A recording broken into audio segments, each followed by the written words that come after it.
Right tool, right job.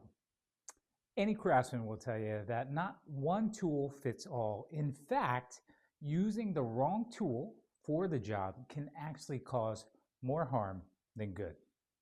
Now, when it comes to the church, we see that God has given his church gifts, tools, or instruments to build and equip the body of Christ. Specifically looking at Ephesians chapter 4, we find a set of tools or types of instruments: the apostle, the prophet, the evangelist, the shepherd or pastor, and teacher. Now, these five types all point to the person of Jesus Christ, because in Jesus Christ we find all five things.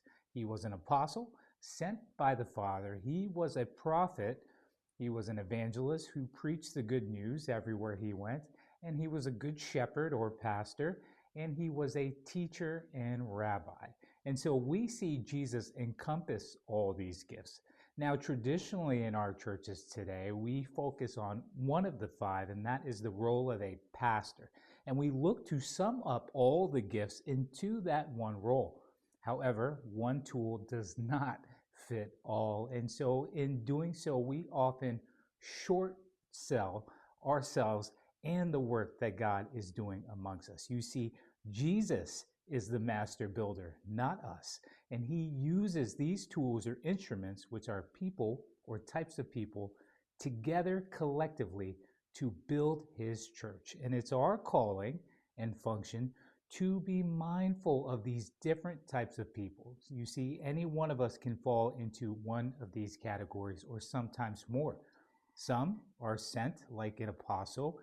The Latin version of that word apostle is missio, which we know today as missionary.